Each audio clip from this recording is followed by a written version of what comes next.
Chapitre 15. Récapitulation et conclusion. Récapitulation des objections élevées contre la théorie de la sélection naturelle. Ce volume tout entier n'étant qu'une longue argumentation, je crois devoir présenter au lecteur une récapitulation sommaire des faits principaux et des déductions qu'on peut en tirer. Je ne songe pas à nier que l'on peut opposer à la théorie de la descendance modifiée par la variation et par la sélection naturelle de nombreuses et sérieuses objections que j'ai cherché à exposer dans toute leur force. Tout d'abord, rien ne semble plus difficile que de croire au perfectionnement des organes et des instincts les plus complexes, non par des moyens supérieurs, bien qu'analogues à la raison humaine, mais par l'accumulation d'innombrables et légères variations, toutes avantageuses à leurs possesseurs individuels. Cependant, cette difficulté, quoique paraissant insurmontable à notre imagination, ne saurait être considérée comme valable si l'on admet les propositions suivantes. Toutes les parties de l'organisation et tous les instincts offrent au moins des différences individuelles. La lutte constante pour l'existence détermine la conservation des déviations de structure ou d'instinct qui peuvent être avantageuses. Et enfin, des gradations dans l'état de perfection de chaque organe, toutes bonnes en elles-mêmes, peuvent avoir existé. Je ne crois pas que l'on puisse contester la vérité de ces propositions. Il est bien sûr très difficile de conjecturer par quels degrés successifs ont passé beaucoup de conformations pour se perfectionner, surtout dans des groupes d'êtres organisés ayant subi d'énormes extinctions et dont la lignée est actuellement rompue et présente de grandes lacunes. Mais nous remarquons dans la nature des gradations si étranges que nous devons être très circonspects avant d'affirmer qu'un organe ou qu'un instinct ou même que la conformation entière ne peuvent pas avoir atteint leur état actuel en parcourant un grand nombre de phases intermédiaires. Il est, il faut le reconnaître, des cas particulièrement difficiles qui semblent contraires à la théorie de la sélection naturelle. Un des plus curieux est sans contredit l'existence, dans une même communauté de fourmis, de 2 ou 3 castes définies d'ouvrières ou de femelles stériles. J'ai cherché à faire comprendre comment on peut arriver à expliquer ce genre de difficultés.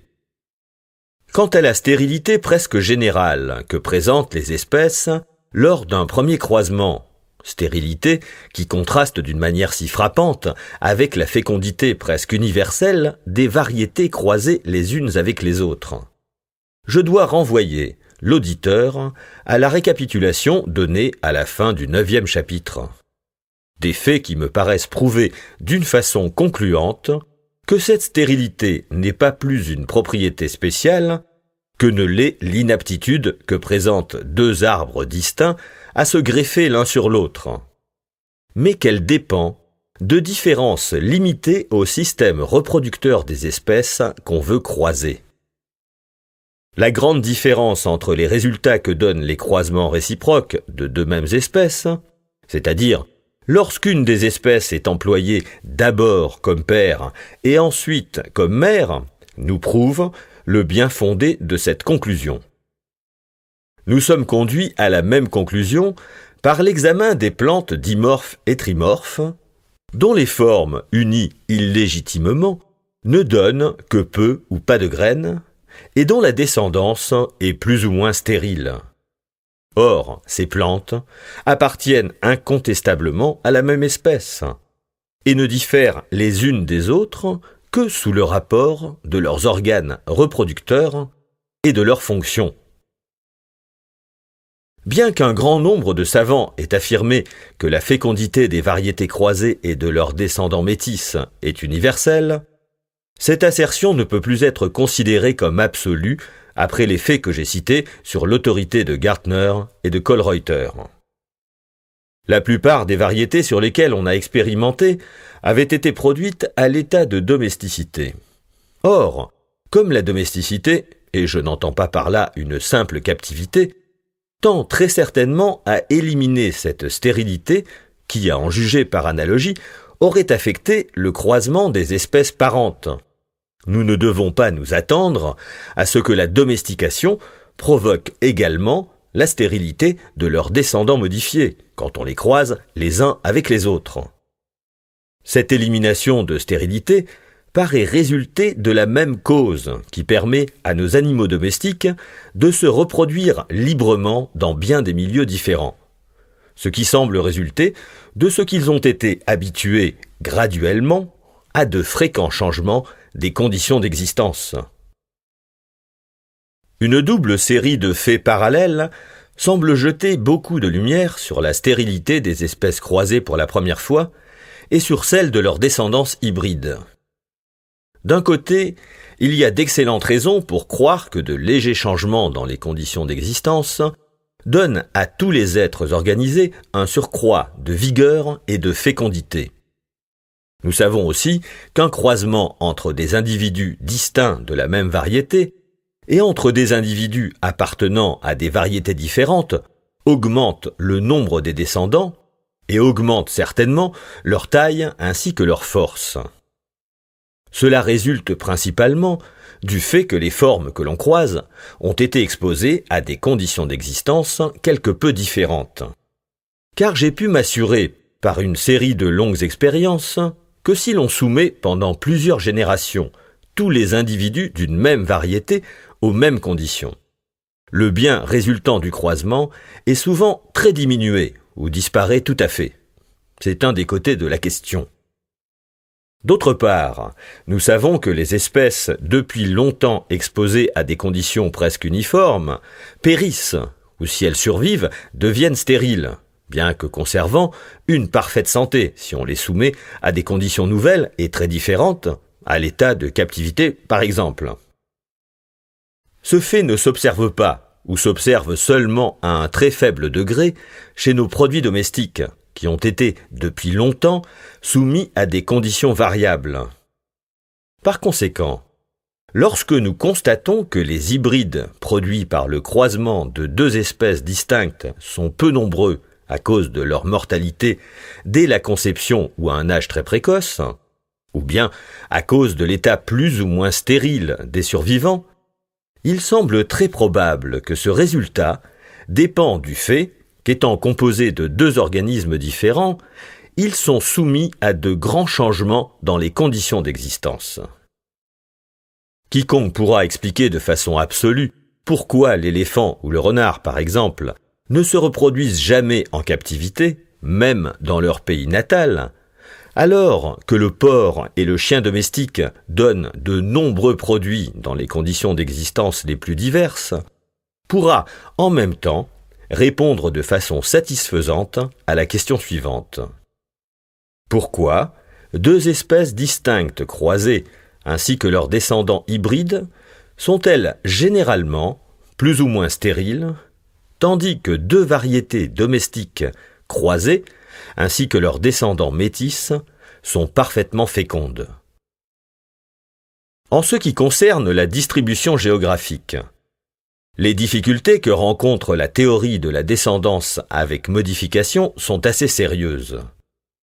Tous les individus d'une même espèce, et toutes les espèces d'un même genre, même chez les groupes supérieurs, descendent de parents communs. En conséquence, quelque distants et quelque isolés que soient actuellement les points du globe où on les rencontre, il faut que dans le cours des générations successives, ces formes, parties d'un seul point, aient rayonné vers tous les autres. Il nous est souvent impossible de conjecturer même par quels moyens ces migrations ont pu se réaliser. Cependant, comme nous avons lieu de croire que quelques espèces ont conservé la même forme spécifique pendant des périodes très longues, énormément longues même, si on les compte par année, nous ne devons pas attacher trop d'importance à la grande diffusion occasionnelle d'une espèce quelconque, car pendant le cours de ces longues périodes, elle a dû toujours trouver des occasions favorables pour effectuer de vastes migrations par des moyens divers. on peut souvent expliquer une extension discontinue par l'extinction de l'espèce dans les régions intermédiaires. Il faut d'ailleurs reconnaître que nous savons fort peu de choses sur l'importance réelle des divers changements climatiques et géographiques que le globe a éprouvés pendant les périodes récentes, changements qui ont certainement pu faciliter les migrations. J'ai cherché comme exemple à faire comprendre l'action puissante qu'a dû exercer la période glaciaire sur la distribution d'une même espèce et des espèces alliées dans le monde entier. Nous ignorons encore absolument quels ont pu être les moyens occasionnels de transport. Quant aux espèces distinctes d'un même genre, habitant des régions éloignées et isolées, la marche de leur modification ayant dû être nécessairement lente, tous les modes de migration auront pu être possibles pendant une très longue période, ce qui atténue jusqu'à un certain point la difficulté d'expliquer la dispersion immense des espèces d'un même genre. La théorie de la sélection naturelle impliquant l'existence antérieure d'une foule innombrable de formes intermédiaires, reliant les unes aux autres, par des nuances aussi délicates que le sont nos variétés actuelles, toutes les espèces de chaque groupe, on peut se demander pourquoi nous ne voyons pas autour de nous toutes ces formes intermédiaires, et pourquoi tous les êtres organisés ne sont pas confondus en un inextricable chaos. À l'égard des formes existantes, nous devons nous rappeler que nous n'avons aucune raison, sauf dans des cas fort rares, de nous attendre à rencontrer des formes intermédiaires les reliant directement les unes aux autres, mais seulement celles qui rattachent chacune d'elles à quelque forme supplantée et éteinte. Même sur une vaste surface, demeurée continue pendant une longue période, et dont le climat et les autres conditions d'existence changent insensiblement, en passant d'un point habité par une espèce à un autre habité par une espèce étroitement alliée, nous n'avons pas lieu de nous attendre à rencontrer souvent des variétés intermédiaires dans les zones intermédiaires.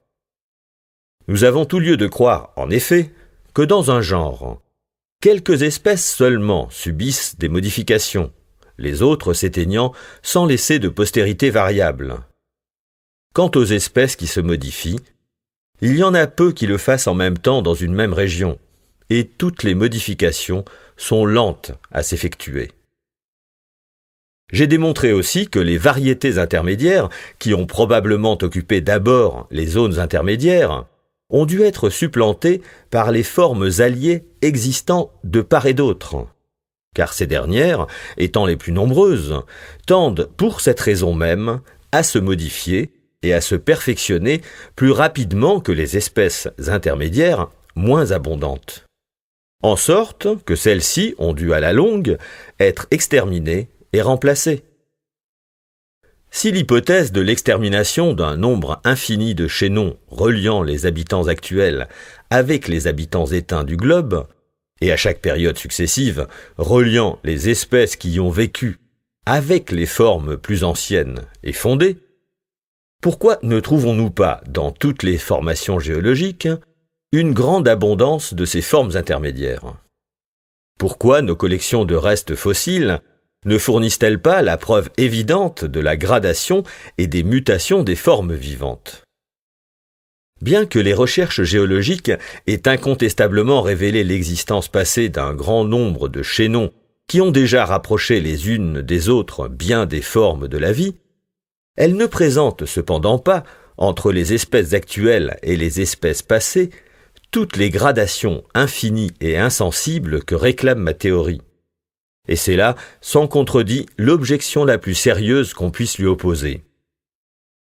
Pourquoi voit-on encore des groupes entiers d'espèces alliées qui semblent, d'apparence souvent trompeuse, il est vrai, surgir subitement dans les états géologiques successifs? Bien que nous sachions maintenant que les êtres organisés ont habité le globe dès une époque dont l'antiquité est incalculable, longtemps avant le dépôt des couches les plus anciennes du système cambrien, pourquoi ne trouvons-nous pas sous ce dernier système de puissantes masses de sédiments renfermant les restes des ancêtres des fossiles cambriens?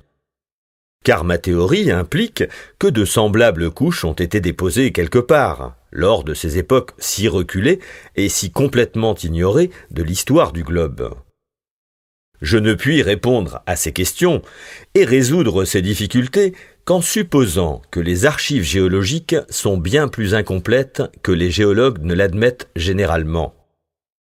Le nombre de spécimens que renferment tous nos musées n'est absolument rien comparé aux innombrables générations d'espèces qui ont certainement existé. La forme souche de 2 ou de plusieurs espèces ne serait pas plus directement intermédiaire dans tous ses caractères entre ses descendants modifiés que le bisée n'est directement intermédiaire par son jabot et par sa queue entre ses descendants, le pigeon grosse-gorge et le pigeon paon. Il nous serait impossible de reconnaître une espèce comme la forme souche d'une autre espèce modifiée, si attentivement que nous les examinions, à moins que nous ne possédions la plupart des chaînons intermédiaires, qu'en raison de l'imperfection des documents géologiques, nous ne devons pas nous attendre à trouver en grand nombre. Si même on découvrait 2, 3 ou même un plus grand nombre de ces formes intermédiaires, on les regarderait simplement comme des espèces nouvelles, si légères que puissent être leurs différences, surtout si on les rencontrait dans différents étages géologiques. On pourrait citer de nombreuses formes douteuses qui ne sont probablement que des variétés, mais qui nous assurent qu'on découvrira dans l'avenir un assez grand nombre de formes fossiles intermédiaires pour que les naturalistes soient à même de décider si ces variétés douteuses méritent, oui ou non, la qualification de variétés. On n'a exploré géologiquement qu'une bien faible partie du globe. D'ailleurs, les êtres organisés appartenant à certaines classes peuvent seuls se conserver à l'état de fossiles, au moins en quantité un peu considérable. Beaucoup d'espèces, une fois formées, ne subissent jamais de modifications successives. Elles s'éteignent sans laisser de descendants. Les périodes pendant lesquelles d'autres espèces ont subi des modifications, bien qu'énormes, estimées en années, ont probablement été courtes, comparées à celles pendant lesquelles elles ont conservé une même forme. Ce sont les espèces dominantes et les plus répandues qui varient le plus et le plus souvent, et les variétés sont souvent locales. Or, ce sont là 2 circonstances qui rendent fort peu probable la découverte de chaînons intermédiaires dans une forme quelconque. Les variétés locales ne se disséminent guère dans d'autres régions éloignées avant de s'être considérablement modifiées et perfectionnées. Quand elles ont émigré et qu'on les trouve dans une formation géologique, elles paraissent y avoir été subitement créées, et on les considère simplement comme des espèces nouvelles. La plupart des formations ont dû s'accumuler d'une manière intermittente, et leur durée a probablement été plus courte que la durée moyenne des formes spécifiques. Les formations successives sont, dans le plus grand nombre des cas, séparées les unes des autres par des lacunes correspondant à de longues périodes. Car des formations fossilifères assez épaisses pour résister aux dégradations futures n'ont pu, en règle générale, s'accumuler que là où d'abondants sédiments ont été déposés sur le fond d'une ère marine en voie d'affaissement. Pendant les périodes alternantes de soulèvement et de niveau stationnaire, le témoignage géologique est généralement nul. Pendant ces dernières périodes, il y a probablement plus de variabilité dans les formes de la vie, et pendant les périodes d'affaissement, plus d'extinction. Quant à l'absence de riches couches fossilifères au-dessous de la formation cambrienne, je ne peux que répéter l'hypothèse que j'ai déjà développée dans le 9e chapitre, à savoir que bien que nos continents et nos océans aient occupé depuis une énorme période leurs positions relatives actuelles, nous n'avons aucune raison d'affirmer qu'il en ait toujours été ainsi. En conséquence, il se peut qu'il y ait au-dessous des grands océans des gisements beaucoup plus anciens qu'aucun de ceux que nous connaissons jusqu'à présent. Quant à l'objection soulevée par Sir Thomson, une des plus graves de toutes, que depuis la consolidation de notre planète, le laps de temps écoulé a été insuffisant pour permettre la somme des changements organiques que l'on admet, Je puis répondre que d'abord, nous ne pouvons nullement préciser, mesurée en années, la rapidité des modifications de l'espèce. Et deuxièmement, que beaucoup de savants sont disposés à admettre que nous ne connaissons pas assez la constitution de l'univers et de l'intérieur du globe pour raisonner avec certitude sur son âge. Personne ne conteste l'imperfection des documents géologiques. Mais qu'il soit incomplet au point que ma théorie l'exige, peu de gens en conviendront volontiers. Si nous considérons des périodes suffisamment longues, la géologie prouve clairement que toutes les espèces ont changé et qu'elles ont changé comme le veut ma théorie, c'est-à-dire à la fois lentement et graduellement. Ce fait ressort avec évidence, car on constate que les restes fossiles que contiennent les formations consécutives sont toujours plus étroitement reliés les uns aux autres que ne le sont ceux des formations séparées par les plus grands intervalles. Tel est le résumé des réponses que l'on peut faire et des explications que l'on peut donner aux objections et aux diverses difficultés qu'on peut soulever contre ma théorie. Difficultés dont j'ai moi-même trop longtemps senti tout le poids pour douter de leur importance. Mais il faut noter avec soin que les objections les plus sérieuses se rattachent à des questions sur lesquelles notre ignorance est telle que nous n'en soupçonnons même pas l'étendue. Nous ne connaissons pas toutes les gradations possibles entre les organes les plus simples et les plus parfaits. Nous ne pouvons prétendre connaître tous les moyens divers de distribution qui ont pu agir pendant les longues périodes du passé, ni l'étendue de l'imperfection des documents géologiques.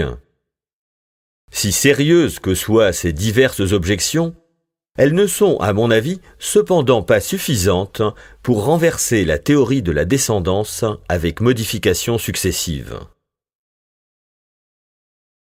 Examinons maintenant l'autre côté de la question.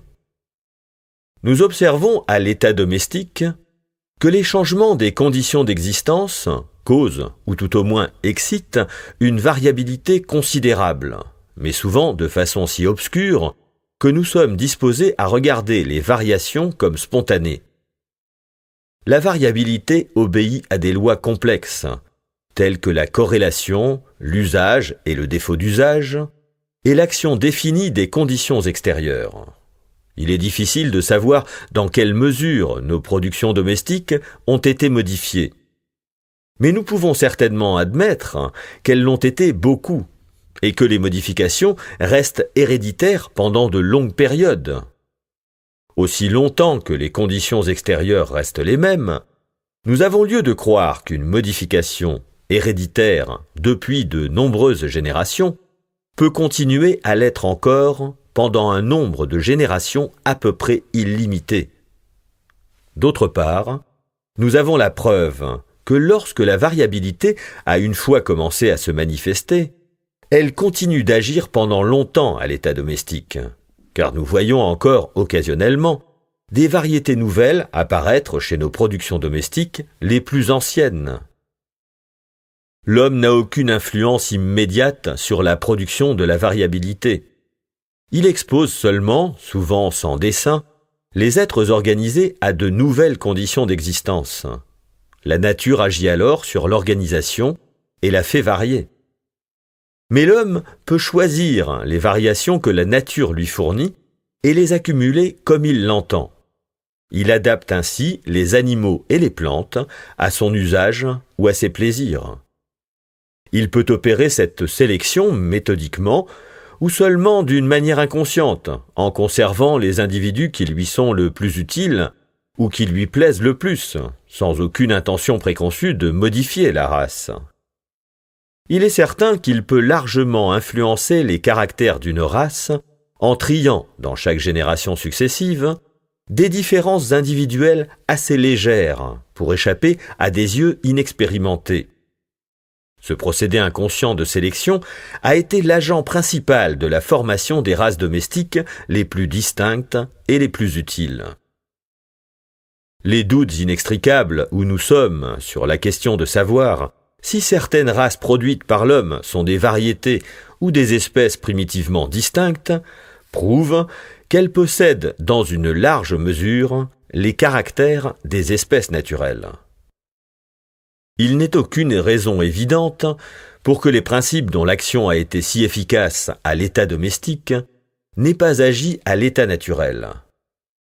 La persistance des races et des individus favorisés pendant la lutte incessante pour l'existence constitue une forme puissante et perpétuelle de sélection. La lutte pour l'existence est une conséquence inévitable de la multiplication géométrique de tous les êtres organisés. La rapidité de cette progression est prouvée par le calcul et par la multiplication rapide de beaucoup de plantes et d'animaux pendant une série de saisons particulièrement favorables et de leur introduction dans un nouveau pays. Il naît plus d'individus qu'il n'en peut survivre.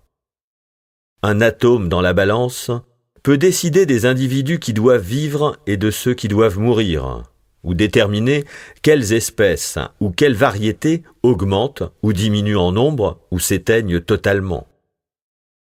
Comme les individus d'une même espèce entrent sous tous les rapports en plus étroite concurrence les uns avec les autres, c'est entre eux que la lutte pour l'existence est la plus vive. Elle est presque aussi sérieuse entre les variétés de la même espèce et ensuite entre les espèces du même genre. La lutte doit d'autre part être aussi rigoureuse entre des êtres très éloignés dans l'échelle naturelle. La moindre supériorité que certains individus, à un âge ou pendant une saison quelconque, peuvent avoir sur ceux avec lesquels ils se trouvent en concurrence, ou toute adaptation plus parfaite aux conditions ambiantes, font, dans le cours des temps, pencher la balance en leur faveur.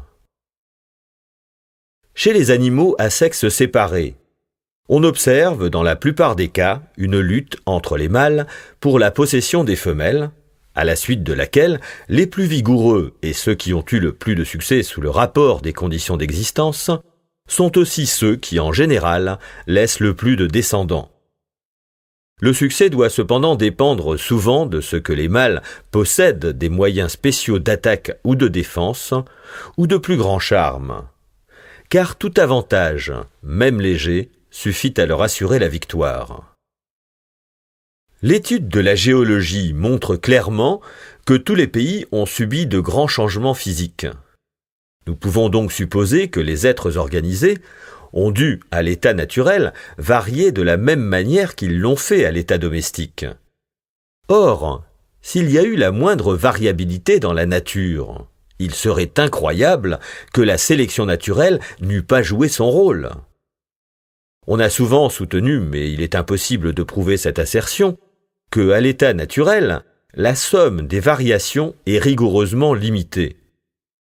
Bien qu'agissant seulement sur les caractères extérieurs et souvent capricieusement, l'homme peut cependant obtenir en peu de temps de grands résultats chez ses productions domestiques en accumulant de simples différences individuelles.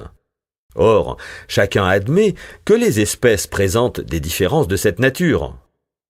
Tous les naturalistes reconnaissent qu'outre ces différences, il existe des variétés qu'on considère comme assez distinctes pour être l'objet d'une mention spéciale dans les ouvrages systémiques. On n'a jamais pu établir de distinction bien nette entre les différences individuelles et les variétés peu marquées, ou entre les variétés prononcées, les sous-espèces et les espèces. Sur des continents isolés, ainsi que sur diverses parties d'un même continent séparés par des barrières quelconques, sur des îles écartées, que de formes ne trouve-t-on pas qui sont classées par de savants naturalistes, tantôt comme des variétés, tantôt comme des races géographiques ou des sous-espèces, et enfin par d'autres comme des espèces étroitement alliées mais distinctes. Or donc, si les plantes et les animaux varient, si lentement et si peu que ce soit, pourquoi mettrions-nous en doute que les variations ou les différences individuelles qui sont en quelque façon profitables ne puissent être conservées et accumulées par la sélection naturelle ou la persistance du plus apte? Si l'homme peut, avec de la patience, trier les variations qui lui sont utiles, pourquoi, dans les conditions complexes et changeantes de l'existence, ne surgirait-il pas des variations avantageuses pour les productions vivantes de la nature, susceptibles d'être conservées par sélection?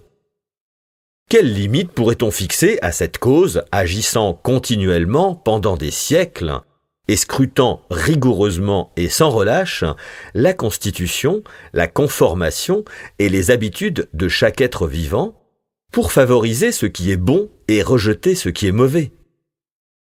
Je crois que la puissance de la sélection est illimitée quand il s'agit d'adapter lentement et admirablement chaque forme aux relations les plus complexes de l'existence. Sans aller plus loin, la théorie de la sélection naturelle me paraît probable au suprême degré. J'ai déjà récapitulé de mon mieux les difficultés et les objections qui lui ont été opposées. Passons maintenant aux faits spéciaux et aux arguments qui militent en sa faveur. Récapitulation des faits généraux et particuliers favorables à la théorie de la sélection naturelle. Dans l'hypothèse que les espèces ne sont que des variétés bien accusées et permanentes, et que chacune d'elles a d'abord existé sous forme de variété, il est facile de comprendre pourquoi on ne peut tirer aucune ligne de démarcation entre l'espèce qu'on attribue ordinairement à des actes spéciaux de création qu'on reconnaît avoir été produite en vertu de lois secondaires. Il est facile de comprendre encore pourquoi, dans une région où un grand nombre d'espèces d'un genre existent et sont actuellement prospères, ces mêmes espèces présentent de nombreuses variétés. En effet, c'est là où la formation des espèces a été abondante que nous devons, en règle générale, nous attendre à la voir encore en activité. Or, tel doit être le cas si les variétés sont des espèces naissantes. De plus, les espèces des grands genres, qui fournissent le plus grand nombre de ces espèces naissantes ou de ces variétés, conservent dans une certaine mesure le caractère de variété, car elles diffèrent moins les unes des autres que ne le font les espèces des genres plus petits. Les espèces étroitement alliées des grands genres paraissent aussi avoir une distribution restreinte, et par leur affinité, elles se réunissent en petits groupes autour d'autres espèces. Sous ces deux rapports, elles ressemblent aux variétés. Ces rapports fort étranges dans l'hypothèse de la création indépendante de chaque espèce deviennent compréhensibles si l'on admet que toutes les espèces ont d'abord existé à l'état de variété. Comme chaque espèce tend, par suite de la progression géométrique de sa reproduction, à augmenter en nombre d'une manière démesurée, et que les descendants modifiés de chaque espèce tendent à se multiplier, d'autant plus qu'ils présentent des conformations et des habitudes plus diverses, de façon à pouvoir se saisir d'un plus grand nombre de places différentes dans l'économie de la nature, la sélection naturelle doit tendre constamment à conserver les descendants les plus divergents d'une espèce quelconque. Il en résulte que dans le cours longtemps continué des modifications, les légères différences qui caractérisent les variétés de la même espèce tendent à s'accroître jusqu'à devenir les différences plus importantes qui caractérisent les espèces d'un même genre. Les variétés nouvelles et perfectionnées doivent remplacer et exterminer inévitablement les variétés plus anciennes, intermédiaires et moins parfaites, et les espèces tendent à devenir ainsi plus distinctes et mieux définies. Les espèces dominantes, qui font partie des groupes principaux de chaque classe, tendent à donner naissance à des formes nouvelles et dominantes, et chaque groupe principal tend toujours ainsi à s'accroître davantage, et en même temps à présenter des caractères toujours plus divergents. Mais comme tous les groupes ne peuvent ainsi réussir à augmenter en nombre, car la Terre ne pourrait les contenir, les plus dominants l'emportent sur ceux qui le sont moins. Cette tendance qu'ont les groupes déjà considérables à augmenter toujours et à diverger par leur caractère, jointe à la conséquence presque inévitable d'extinctions fréquentes, explique l'arrangement de toutes les formes vivantes en groupes subordonnés à d'autres groupes, et tous compris dans un petit nombre de grandes classes, arrangement qui a prévalu dans tous les temps. Ce grand fait du groupement de tous les êtres organisés, d'après ce qu'on a appelé le système naturel, est absolument inexplicable dans l'hypothèse des créations. Comme la sélection naturelle n'agit qu'en accumulant des variations légères, successives et favorables, elle ne peut pas produire des modifications considérables et subites. Elle ne peut agir qu'à pas lents et courts. Cette théorie rend facile à comprendre l'axiome « natura non facit saltum », la nature ne fait rien brusquement, dont chaque nouvelle conquête de la science démontre chaque jour de plus en plus la vérité. Nous voyons encore comment, dans toute la nature, le même but général est atteint par une variété presque infinie de moyens.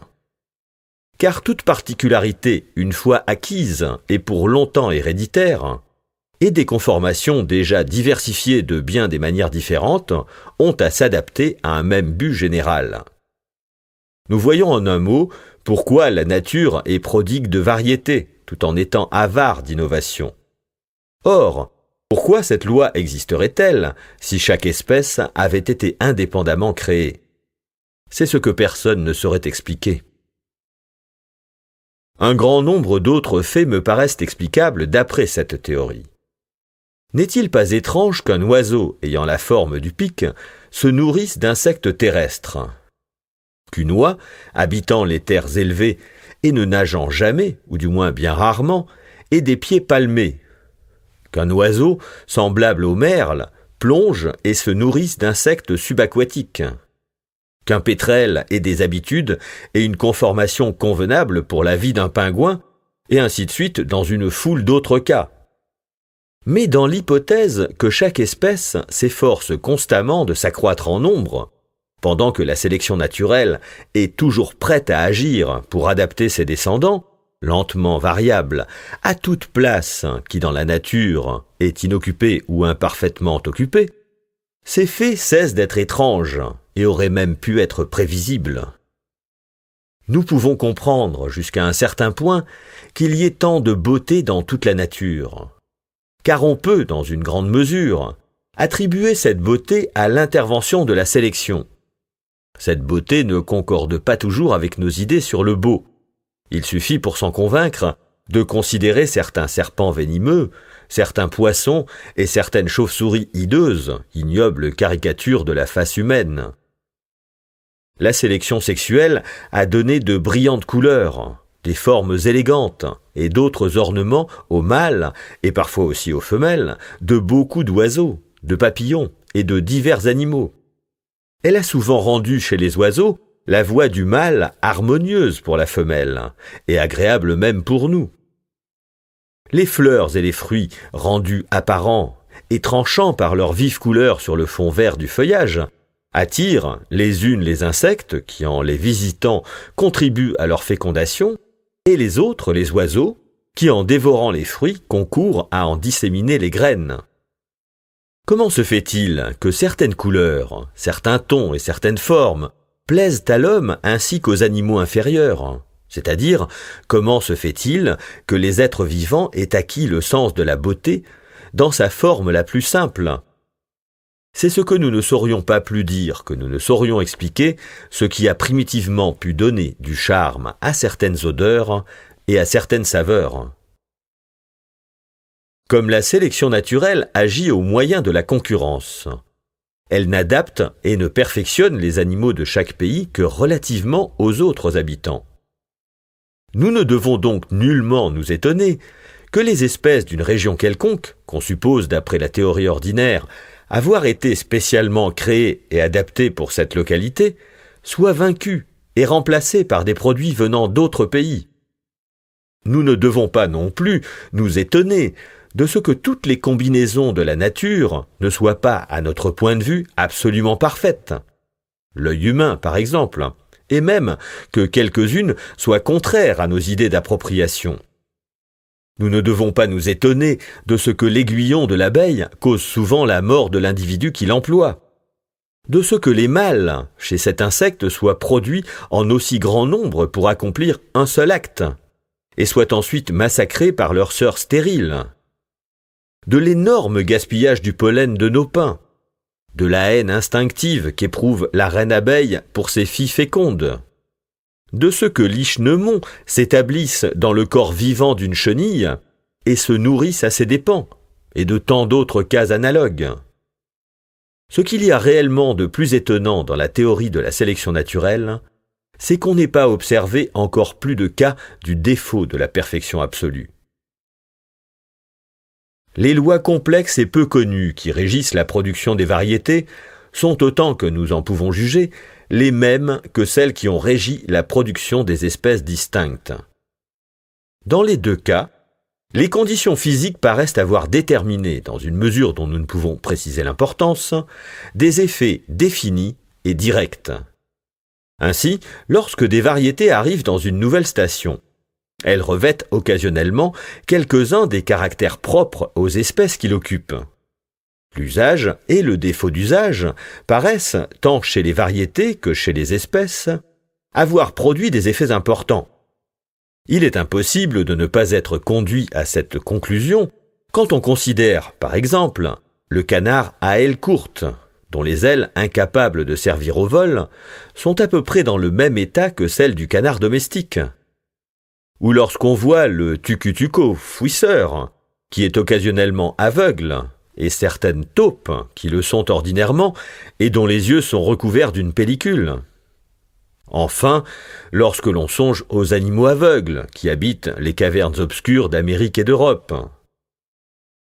La variation corrélative, c'est-à-dire la loi en vertu de laquelle la modification d'une partie du corps entraîne celle de diverses autres parties, semble aussi avoir joué un rôle important chez les variétés et chez les espèces. Chez les unes et chez les autres aussi, des caractères depuis longtemps perdus sont sujets à reparaître. Comment expliquer par la théorie des créations l'apparition occasionnelle de raies sur les épaules et sur les jambes des diverses espèces du genre cheval et de leurs hybrides?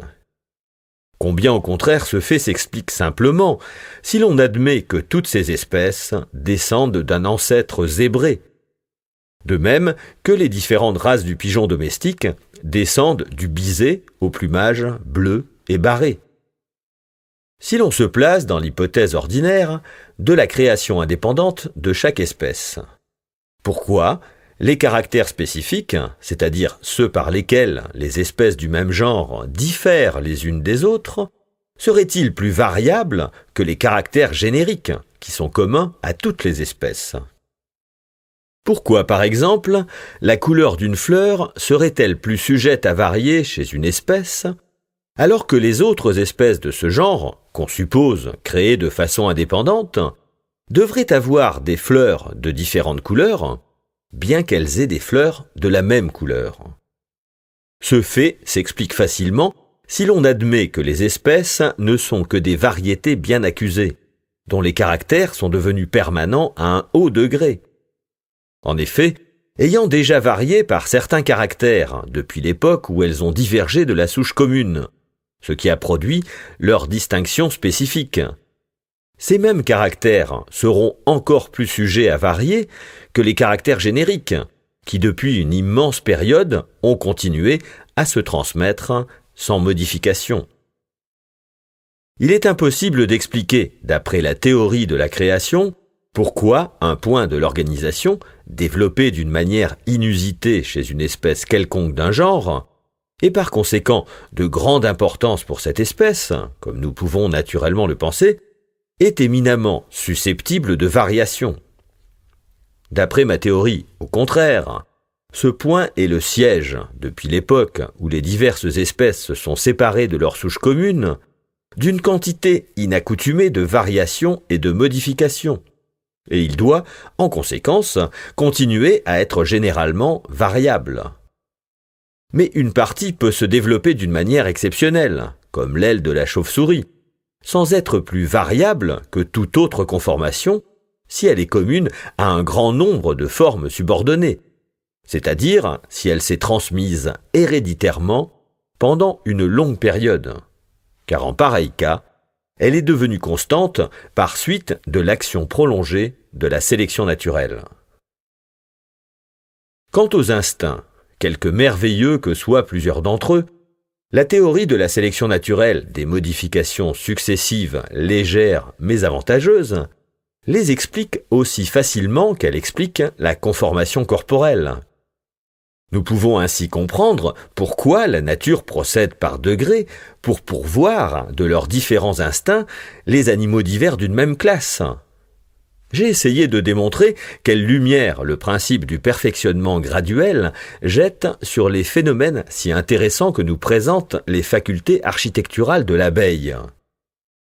Bien que, sans doute, l'habitude joue un rôle dans la modification des instincts, elle n'est pourtant pas indispensable, comme le prouvent les insectes neutres, qui ne laissent pas de descendants pour hériter des effets d'habitude longuement continués. Dans l'hypothèse que toutes les espèces d'un même genre descendent d'un même parent, dont elles ont hérité un grand nombre de points communs, nous comprenons que les espèces alliées, placées dans des conditions d'existence très différentes, aient cependant à peu près les mêmes instincts. Nous comprenons par exemple pourquoi les merles de l'Amérique méridionale, tempérée et tropicale, tapissent leur nid avec de la boue comme le font nos espèces anglaises. Nous ne devons pas non plus nous étonner, d'après la théorie de la lente acquisition des instincts par la sélection naturelle, que quelques-uns soient imparfaits et sujets à erreur, et que d'autres soient une cause de souffrance pour d'autres animaux.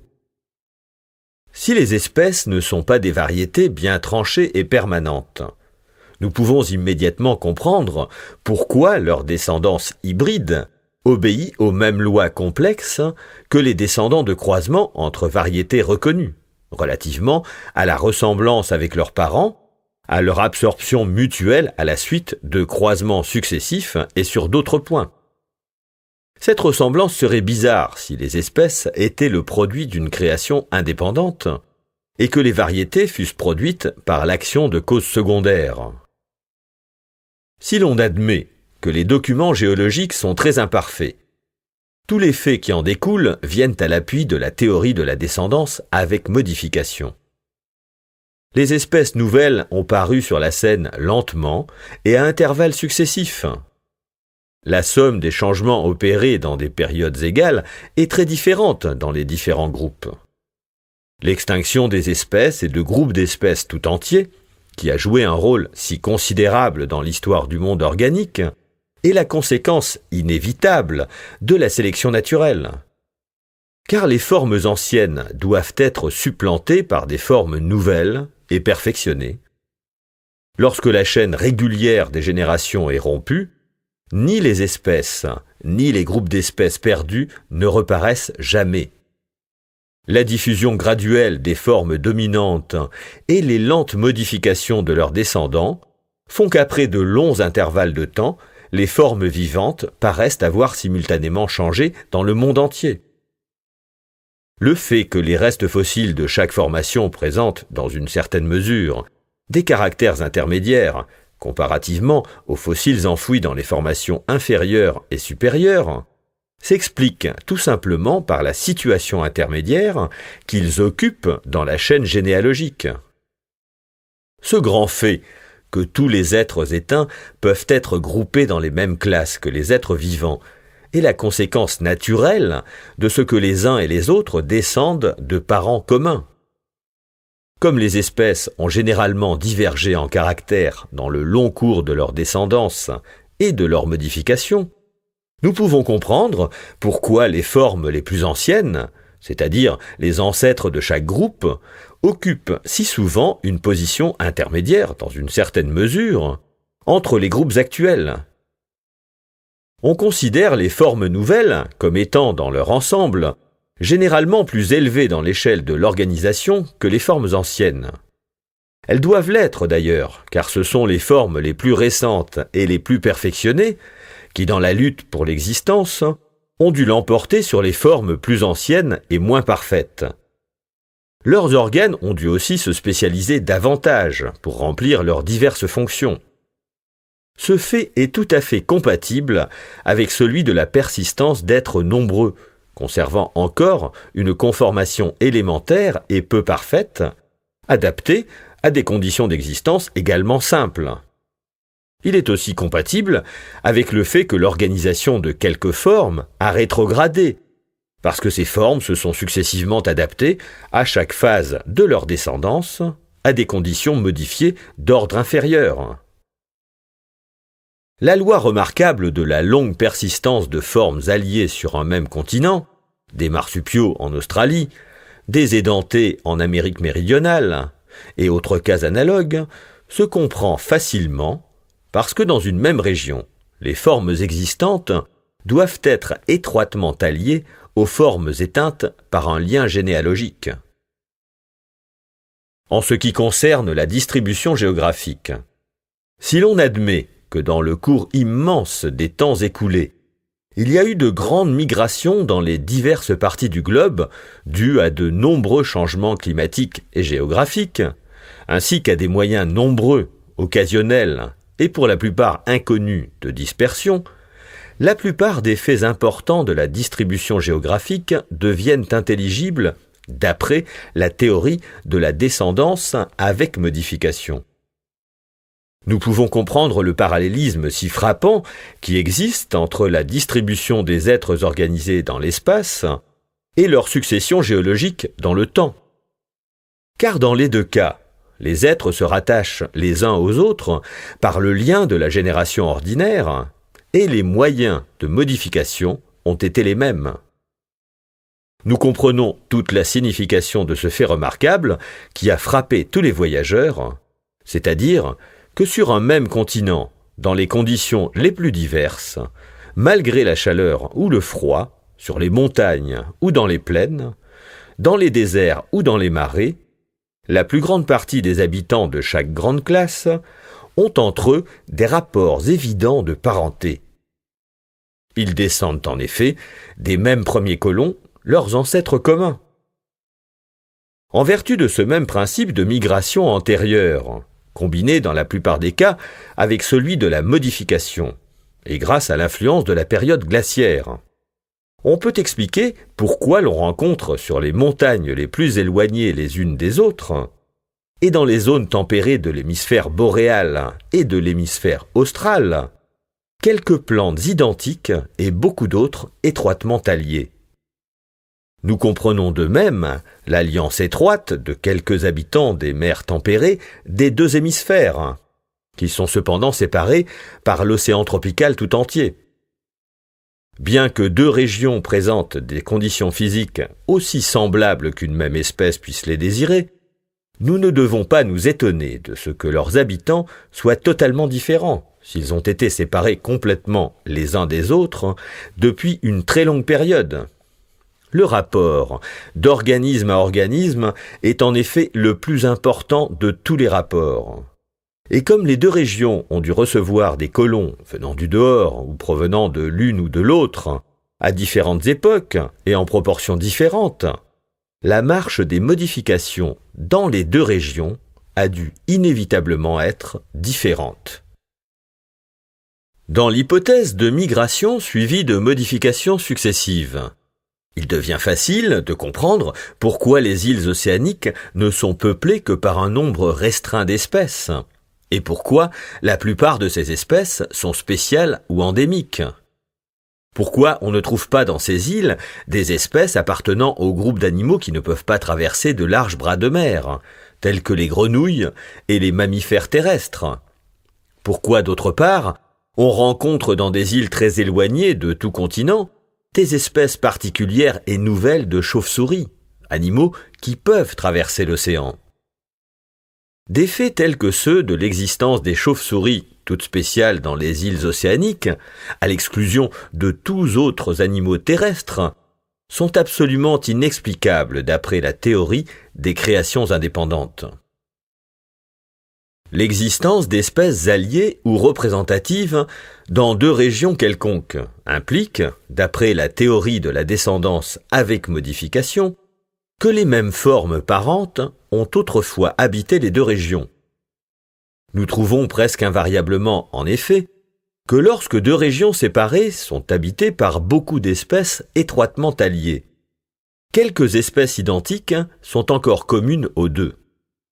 Partout où l'on rencontre beaucoup d'espèces étroitement alliées mais distinctes, on trouve aussi des formes douteuses et des variétés appartenant au même groupe. En règle générale, les habitants de chaque région ont des liens étroits de parenté avec ceux occupant la région qui paraît avoir été la source la plus rapprochée d'où les colons ont pu partir. Nous en trouvons la preuve dans les rapports frappants qu'on remarque entre presque tous les animaux et presque toutes les plantes de l'archipel des Galapagos, de Juan Fernandez et des autres îles américaines et les formes peuplant le continent américain voisin. Les mêmes relations existent entre les habitants de l'archipel du Cap-Vert et des îles voisines et ceux du continent africain. Or, il faut reconnaître que d'après la théorie de la création, ces rapports demeurent inexplicables.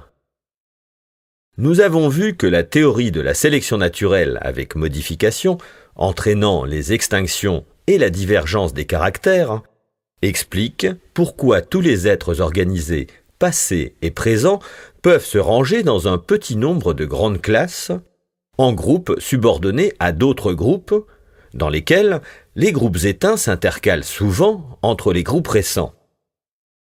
Ces mêmes principes nous montrent aussi pourquoi les affinités mutuelles des formes sont dans chaque classe si complexes et si indirectes. Pourquoi certains caractères sont plus utiles que d'autres pour la classification? Pourquoi les caractères d'adaptation n'ont presque aucune importance dans ce but, bien qu'indispensables à l'individu? Pourquoi les caractères dérivés de parties rudimentaires, sans utilité pour l'organisme, peuvent souvent avoir une très grande valeur au point de vue de la classification? Pourquoi, enfin, les caractères embryologiques sont ceux qui, sous ce rapport, ont fréquemment le plus de valeur? Les véritables affinités des êtres organisés, au contraire de leur ressemblance d'adaptation, sont le résultat héréditaire de la communauté de descendance. Le système naturel est un arrangement généalogique, où les degrés de différence sont désignés par les termes variété, espèce, genre, famille, etc., dont il nous faut découvrir les lignées à l'aide des caractères permanents, quels qu'ils puissent être, et si insignifiantes que soit leur importance vitale.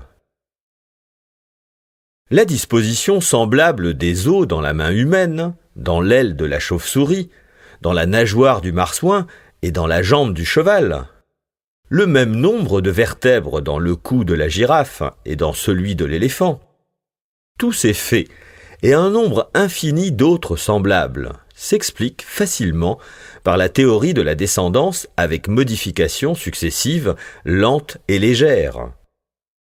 La similitude de type entre l'aile et la jambe de la chauve-souris, quoique destinée à des usages si différents, entre les mâchoires et les pattes du crabe, entre les pétales, les étamines et les pistils d'une fleur, s'explique également dans une grande mesure par la théorie de la modification graduelle de parties ou d'organes, qui, chez l'ancêtre reculé de chacune de ces classes, était primitivement semblable. Nous voyons clairement, d'après le principe que les variations successives ne surviennent pas toujours à un âge précoce, et ne sont héréditaires qu'à l'âge correspondant, pourquoi les embryons de mammifères, d'oiseaux, de reptiles et de poissons sont si semblables entre eux et si différents des formes adultes. Nous pouvons cesser de nous émerveiller de ce que les embryons d'un mammifère à respiration aérienne ou d'un oiseau aient des fentes branchiales et des artères enlacées, comme chez le poisson, qui doit, à l'aide de branchies bien développées, respirer l'air dissous dans l'eau. Le défaut d'usage, aidé quelquefois par la sélection naturelle, a dû souvent contribuer à réduire des organes devenus inutiles à la suite de changements dans les conditions d'existence ou dans les habitudes. D'après cela, il est aisé de comprendre la signification des organes rudimentaires. Mais le défaut d'usage et la sélection n'agissent ordinairement sur l'individu que lorsqu'il est adulte et appelé à prendre une part directe et complète à la lutte pour l'existence, et non au contraire que peu d'action sur un organe dans les premiers temps de la vie. En conséquence, un organe inutile ne paraîtra que peu réduit et à peine rudimentaire pendant le premier âge. Le veau a par exemple hérité d'un ancêtre primitif ayant des dents bien développées, des dents qui ne percent jamais la gencive de la mâchoire supérieure. Or, nous pouvons admettre que les dents ont disparu chez l'animal adulte par suite du défaut d'usage, la sélection naturelle ayant admirablement adapté la langue, le palais et les lèvres à brouter sans leur aide, tandis que chez le jeune veau, les dents n'ont pas été affectées, et en vertu du principe de l'hérédité, à l'âge correspondant, se sont transmises depuis une époque éloignée jusqu'à nos jours. Au point de vue de la création indépendante de chaque être organisé et de chaque organe spécial, comment expliquer l'existence de tous ces organes portant l'empreinte la plus évidente de la plus complète inutilité, telles par exemple les dents chez le veau à l'état embryonnaire, ou les ailes plissées que recouvrent chez un grand nombre de coléoptères des élytres soudés. On peut dire que la nature s'est efforcée de nous révéler, par les organes rudimentaires, ainsi que par les conformations embryologiques et homologues, son plan de modification que nous nous refusons obstinément à comprendre. Je viens de récapituler les faits et les considérations qui m'ont profondément convaincu que pendant une longue suite de générations, les espèces se sont modifiées. Ces modifications ont été effectuées principalement par la sélection naturelle de nombreuses variations légères et avantageuses. Puis les effets héréditaires de l'usage et du défaut d'usage des parties ont apporté un puissant concours à cette sélection. Enfin, l'action directe des conditions de milieu et les variations qui, dans notre ignorance, nous semblent surgir spontanément, ont aussi joué un rôle, moins important il est vrai, par leur influence sur les conformations d'adaptation dans le passé et dans le présent. Il paraît que je n'ai pas, dans les précédentes éditions de cet ouvrage, attribué un rôle assez important à la fréquence et à la valeur de ces dernières formes de variation, en ne leur attribuant pas des modifications permanentes de conformation, indépendamment de l'action de la sélection naturelle. Mais puisque mes conclusions ont été récemment fortement dénaturées, et puisque l'on a affirmé que j'attribue les modifications des espèces exclusivement à la sélection naturelle, on me permettra sans doute de faire remarquer que dans la première édition de cet ouvrage, ainsi que dans les éditions suivantes, j'ai reproduit dans une position très évidente, c'est-à-dire à la fin de l'introduction, la phrase suivante. Je suis convaincu que la sélection naturelle a été l'agent principal des modifications, mais qu'elle n'a pas été exclusivement le seul. Cela a été en vain, tant est grande la puissance d'une constante et fausse démonstration.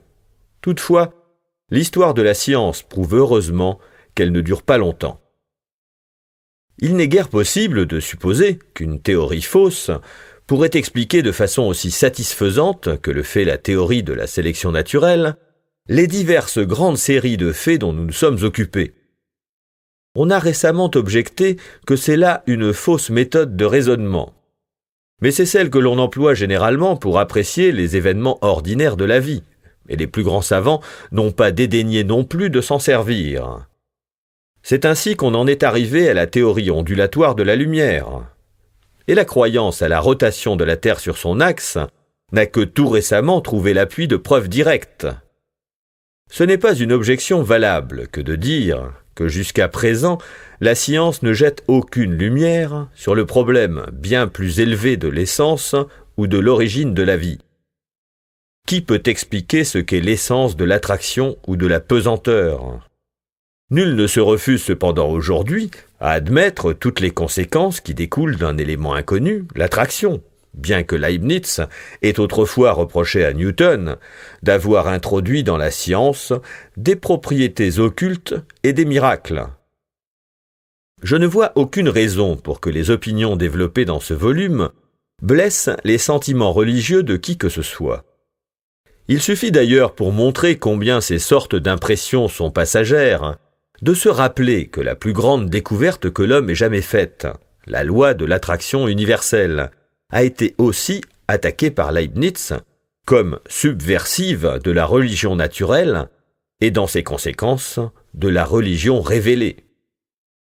Un ecclésiastique célèbre m'écrivant un jour qu'il avait fini par comprendre que croire à la création de quelque forme capable de se développer par elle-même en d'autres formes nécessaires, c'est avoir une conception tout aussi élevée de Dieu que de croire qu'il ait eu besoin de nouveaux actes de création pour combler les lacunes causées par l'action des lois qu'il a établies. On peut se demander pourquoi, jusque tout récemment, les naturalistes et les géologues les plus éminents ont toujours repoussé l'idée de la mutabilité des espèces. On ne peut pas affirmer que les êtres organisés à l'état naturel ne sont soumis à aucune variation. On ne peut pas prouver que la somme des variations réalisées dans le cours des temps soit une quantité limitée. On n'a pas pu et l'on ne peut établir de distinction bien nette entre les espèces et les variétés bien tranchées. On ne peut pas affirmer que les espèces croisées soient invariablement stériles et les variétés invariablement fécondes, ni que la stérilité soit une qualité spéciale et un signe de création. La croyance à l'immutabilité des espèces était presque inévitable tant qu'on attribuait à l'histoire du globe qu'une durée fort courte. Et maintenant que nous avons acquis quelques notions du laps de temps écoulé, nous sommes trop prompts à admettre, sans aucune preuve, que les documents géologiques sont assez complets pour nous fournir la démonstration évidente de la mutation des espèces, si cette mutation a réellement eu lieu. Mais la cause principale de notre répugnance naturelle à admettre qu'une espèce ait donné naissance à une autre espèce distincte tient à ce que nous sommes toujours peu disposés à admettre tout grand changement dont nous ne voyons pas les degrés intermédiaires. La difficulté est la même que celle que tant de géologues ont éprouvée lorsque Lyell a démontré le premier que les longues lignes d'escarpements intérieurs, ainsi que l'excavation des grandes vallées, sont le résultat d'influences que nous voyons encore agir autour de nous. L'esprit ne peut concevoir toute la signification de ce terme, 1 million d'années.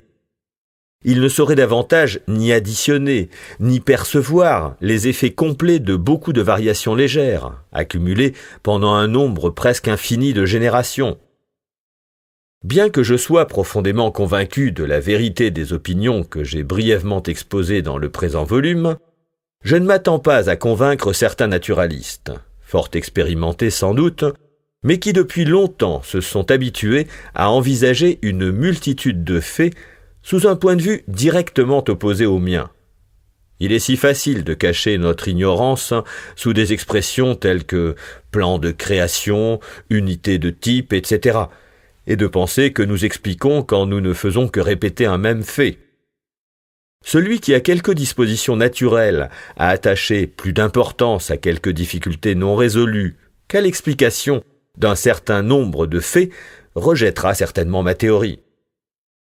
Quelques naturalistes doués d'une intelligence ouverte et déjà disposés à mettre en doute l'immutabilité des espèces peuvent être influencés par le contenu de ce volume. Et j'en appelle surtout avec confiance à l'avenir, aux jeunes naturalistes, qui pourront étudier impartialement les deux côtés de la question. Quiconque est amené à admettre la mutabilité des espèces rendra de véritables services en exprimant consciencieusement sa conviction. Car c'est seulement ainsi que l'on pourra débarrasser la question de tous les préjugés qui l'étouffent. Plusieurs naturalistes éminents ont récemment exprimé l'opinion qu'il y a dans chaque genre une multitude d'espèces, considérées comme telles, qui ne sont cependant pas de vraies espèces, tandis qu'il en est d'autres qui sont réelles, c'est-à-dire qui ont été créées d'une manière indépendante. C'est là, il me semble, une singulière conclusion. Après avoir reconnu une foule de formes qu'il considérait tout récemment encore comme des créations spéciales qui sont encore considérés comme tels par la grande majorité des naturalistes, et qui, conséquemment, ont tous les caractères extérieurs de véritables espèces. Ils admettent que ces formes sont le produit d'une série de variations, et ils refusent d'étendre cette manière de voir à d'autres formes un peu différentes.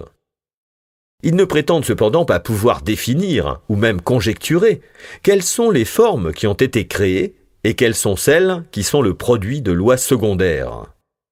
Ils admettent la variabilité comme véritable cause dans un cas, et ils la rejettent arbitrairement dans un autre, sans établir aucune distinction fixe entre les deux. Le jour viendra où l'on pourra signaler ces faits comme un curieux exemple de l'aveuglement résultant d'une opinion préconçue. Ces savants ne semblent pas plus s'étonner d'un acte miraculeux de création que d'une naissance ordinaire. Mais croient-ils réellement qu'à d'innombrables époques de l'histoire de la Terre, certains atomes élémentaires ont reçu l'ordre de se constituer soudain en tissu vivant? Admettent-ils qu'à chaque acte supposé de création, il se soit produit un individu ou plusieurs? Les espèces infiniment nombreuses de plantes et d'animaux ont-elles été créées à l'état de graines, d'ovules ou de parfait développement? Et dans le cas des mammifères, ont-elles, lors de leur création, porté les marques mensongères de la nutrition intra-utérine? À ces questions, les partisans de la création de quelque forme vivante ou d'une seule forme ne sauraient sans doute que répondre.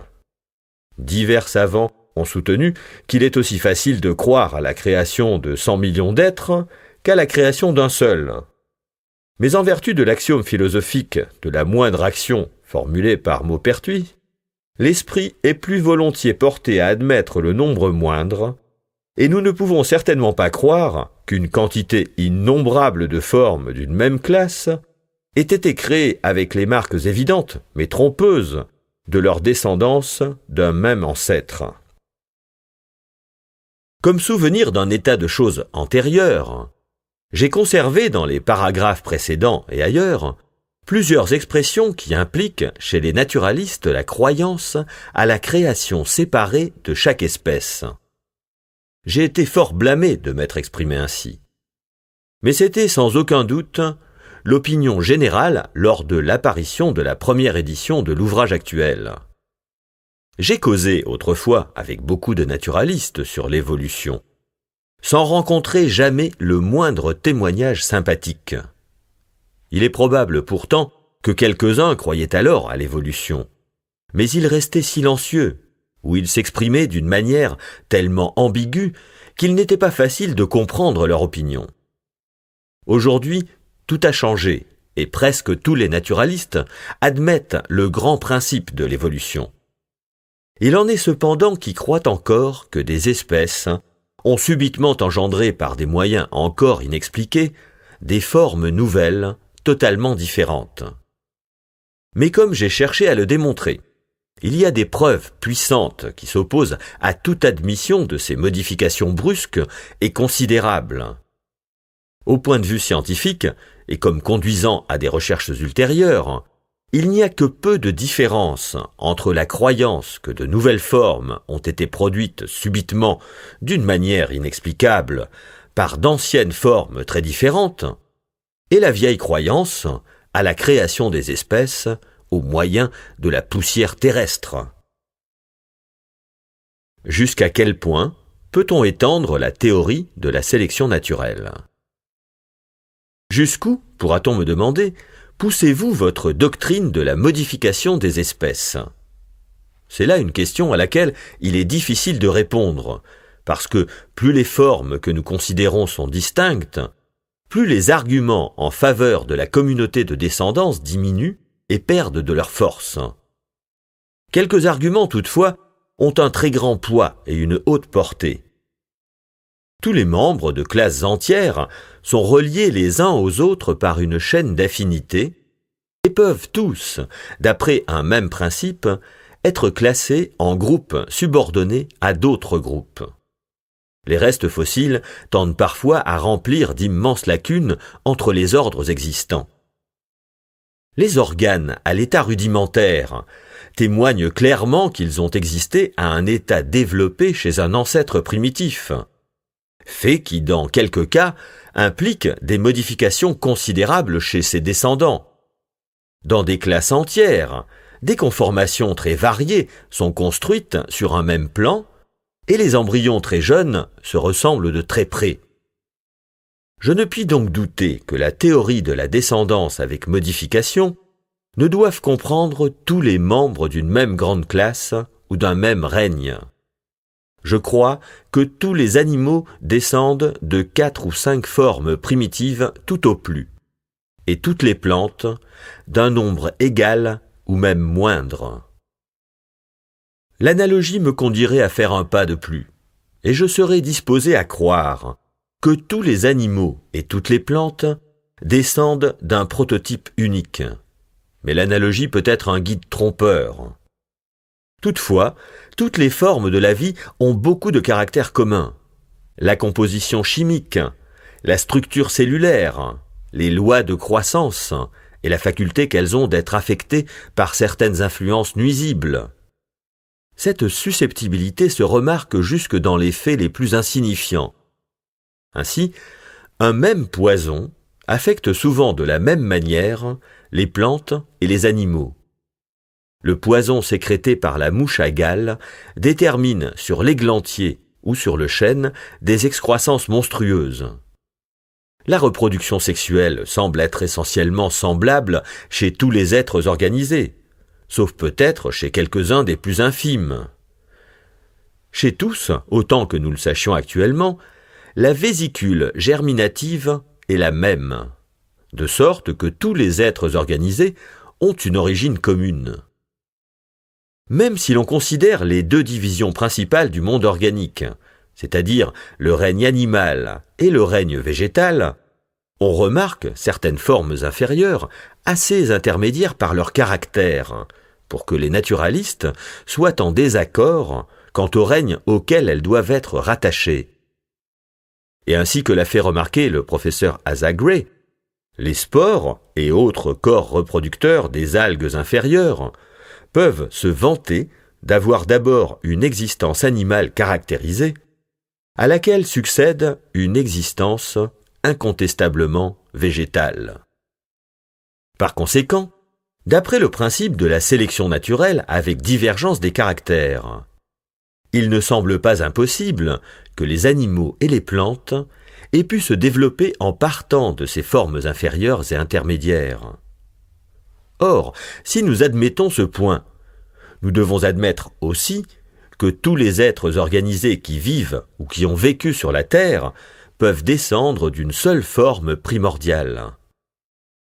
Mais cette déduction étant surtout fondée sur l'analogie, il est indifférent qu'elle soit acceptée ou non.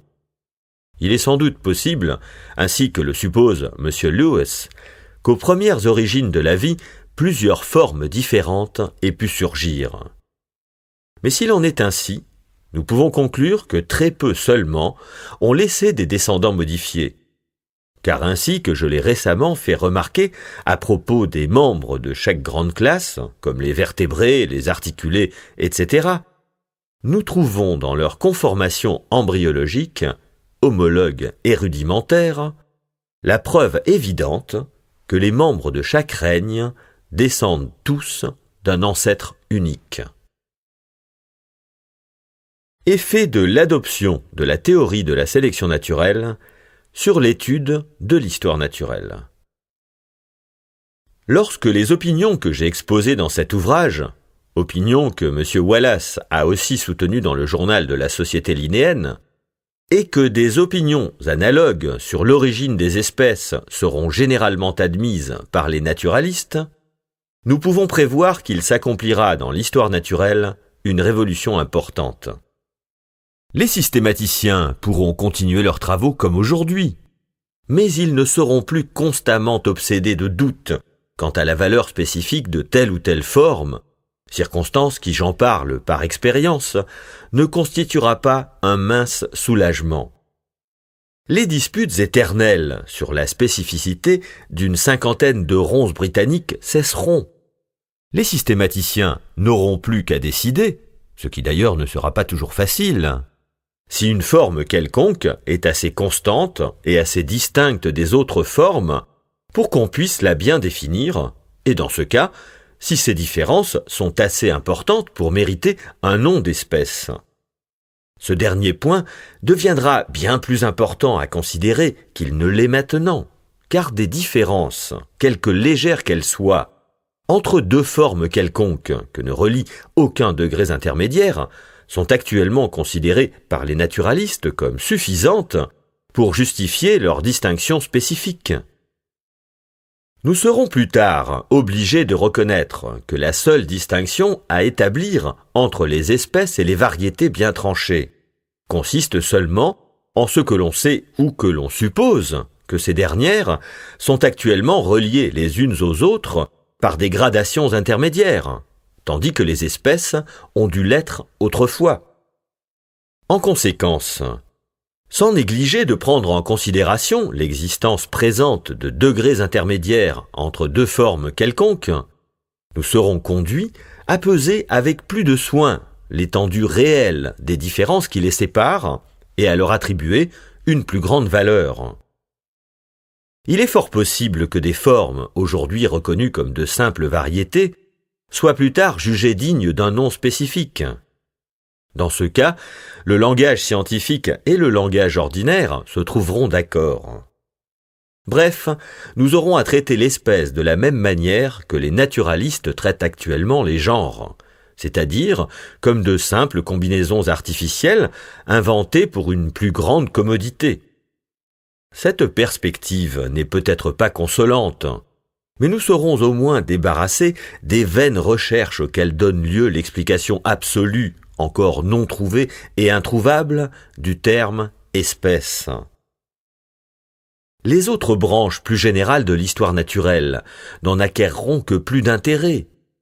Les termes affinité, parenté, communauté, type, paternité, morphologie, caractère d'adaptation, organes rudimentaires et atrophiés, etc., qu'emploient les naturalistes, cesseront d'être des métaphores et prendront un sens absolu. Lorsque nous ne regarderons plus un être organisé de la même façon qu'un sauvage contemple un vaisseau, c'est-à-dire comme quelque chose qui dépasse complètement notre intelligence, lorsque nous verrons dans toute production un organisme dont l'histoire est fort ancienne, lorsque nous considérerons chaque conformation et chaque instinct compliqué comme le résumé d'une foule de combinaisons toutes avantageuses à leurs possesseurs, de la même façon que toute grande invention mécanique est la résultante du travail, de l'expérience, de la raison et même des erreurs d'un grand nombre d'ouvriers. Lorsque nous envisagerons l'être organisé à ce point de vue, combien, et j'en parle par expérience, l'étude de l'histoire naturelle ne gagnera-t-elle pas en intérêt? Un champ de recherche immense et à peine foulé sera ouvert sur les causes et les lois de la variabilité, sur la corrélation, sur les effets de l'usage et du défaut d'usage, sur l'action directe des conditions extérieures, et ainsi de suite. L'étude des produits domestiques prendra une immense importance. La formation d'une nouvelle variété par l'homme sera un sujet d'étude plus important et plus intéressant que l'addition d'une espèce de plus à la liste infinie de toutes celles déjà enregistrées. Nos classifications en viendront, autant que la chose sera possible, à être des généalogies. Elles indiqueront alors ce qu'on peut appeler le vrai plan de création. Les règles de la classification se simplifieront. Nous ne possédons ni généalogie ni armoirie, et nous avons à découvrir et à retracer les nombreuses lignes divergentes de descendance dans nos généalogies naturelles, à l'aide des caractères de toute nature qui ont été conservés et transmis par une longue hérédité. Les organes rudimentaires témoigneront d'une manière infaillible quant à la nature de conformation depuis longtemps perdue. Les espèces ou groupes d'espèces dites aberrantes, qu'on pourrait appeler des fossiles vivants, nous aideront à reconstituer l'image des anciennes formes de la vie. L'embryologie nous révélera souvent la conformation, obscurcie dans une certaine mesure, des prototypes de chacune des grandes classes. Lorsque nous serons certains que tous les individus de la même espèce et toutes les espèces étroitement alliées d'un même genre sont, dans les limites d'une époque relativement récente, descendus d'un commun ancêtre et ont émigré d'un berceau unique. Lorsque nous connaîtrons mieux aussi les divers moyens de migration, nous pourrons alors, à l'aide des lumières que la géologie nous fournit actuellement, et qu'elle continuera à nous fournir sur les changements survenus autrefois dans les climats et dans le niveau des terres, arriver à retracer admirablement les migrations antérieures du monde entier. Déjà maintenant, nous pouvons obtenir quelques notions sur l'ancienne géographie en comparant les différences des habitants de la mer qui occupent les côtes opposées d'un continent, et la nature des diverses populations de ce continent relativement à leurs moyens apparents d'immigration. La noble science de la géologie laisse à désirer par suite de l'extrême pauvreté de ses archives. La croûte terrestre, avec ses restes enfouis, ne doit pas être considérée comme un musée bien rempli, mais comme une maigre collection faite au hasard et à de rares intervalles. On reconnaîtra que l'accumulation de chaque grande formation fossilifère a dû dépendre d'un concours exceptionnel de conditions favorables, et que les lacunes qui correspondent aux intervalles écoulés entre les dépôts des étages successifs ont eu une durée énorme. Mais nous pourrons évaluer leur durée avec quelque certitude, en comparant les formes organiques qui ont précédé ces lacunes et celles qui les ont suivies. Il faut être très prudent quand il s'agit d'établir une corrélation d'époque d'après la seule succession générale des formes de la vie entre deux formations qui ne renferment pas un grand nombre d'espèces identiques. Comme la production et l'extinction des espèces sont la conséquence de causes toujours existantes et agissant lentement, et non pas d'actes miraculeux de création, comme la plus importante des causes des changements organiques est presque indépendante de toute modification, même subite, dans les conditions physiques, car cette cause n'est autre que les rapports mutuels d'organisme à organisme, le perfectionnement de l'un entraînant le perfectionnement ou l'extermination des autres, il en résulte que la somme des modifications organiques appréciables chez les fossiles de formation consécutive peut probablement servir de mesure relative, mais non absolue, du laps de temps écoulé entre le dépôt de chacune d'elles. Toutefois, comme un certain nombre d'espèces réunies en masse pourraient se perpétuer sans changement pendant de longues périodes, tandis que pendant le même temps, plusieurs de ces espèces venant à émigrer vers de nouvelles régions ont pu se modifier par suite de leur concurrence avec d'autres formes étrangères, nous ne devons pas reposer une confiance trop absolue dans les changements organiques comme mesure du temps écoulé. J'entrevois dans un avenir éloigné des routes ouvertes à des recherches encore bien plus importantes. La psychologie sera solidement établie sur la base si bien définie déjà par M. Spencer, c'est-à-dire sur l'acquisition nécessairement graduelle de toutes les facultés et de toutes les aptitudes mentales, ce qui jettera une vive lumière sur l'origine de l'homme et sur son histoire. Certains auteurs éminents semblent pleinement satisfaits de l'hypothèse que chaque espèce a été créée d'une manière indépendante. À mon avis, il me semble que ce que nous savons des lois imposées à la matière par le Créateur s'accorde mieux avec l'hypothèse que la production et l'extinction des habitants passés et présents du globe sont le résultat de causes secondaires telles que celles qui déterminent la naissance et la mort de l'individu. Lorsque je considère tous les êtres, non plus comme des créations spéciales, mais comme les descendants en ligne directe de quelques êtres qui ont vécu longtemps avant que les premières couches du système cambrien aient été déposées, ils me paraissent anoblis.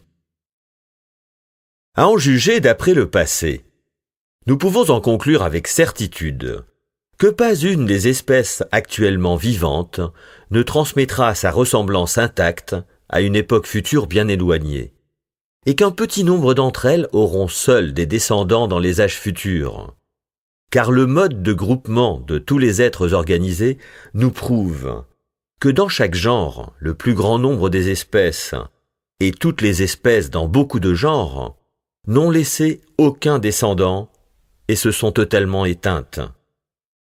Nous pouvons même jeter dans l'avenir un coup d'œil prophétique et prédire que ce sont les espèces les plus communes et les plus répandues, appartenant aux groupes les plus considérables de chaque classe, qui prévaudront ultérieurement et qui procréeront des espèces nouvelles et prépondérantes. Comme toutes les formes actuelles de la vie descendent en ligne directe de celles qui vivaient longtemps avant l'époque cambrienne, nous pouvons être certains que la succession régulière des générations n'a jamais été interrompue et qu'aucun cataclysme n'a bouleversé le monde entier. Nous pouvons donc compter avec confiance sur un avenir d'une incalculable longueur. Or, comme la sélection naturelle n'agit que pour le bien de chaque individu, toutes les qualités corporelles et intellectuelles doivent tendre à progresser vers la perfection. Il est intéressant de contempler un rivage luxuriant, tapissé de nombreuses plantes appartenant à de nombreuses espèces, abritant des oiseaux qui chantent dans les buissons, des insectes variés qui voltigent çà et là, des vers qui rampent dans la terre humide.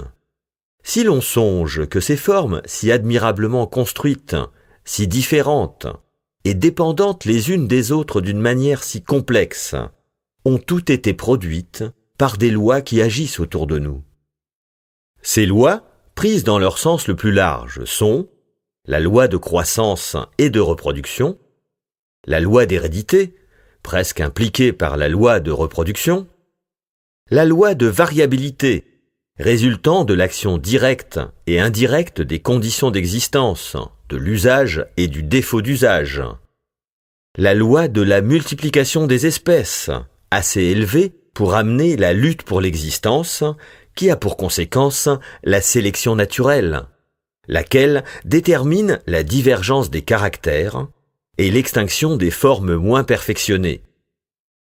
Le résultat direct de cette guerre de la nature, qui se traduit par la famine et par la mort, est donc le fait le plus admirable que nous puissions concevoir, à savoir la production des animaux supérieurs.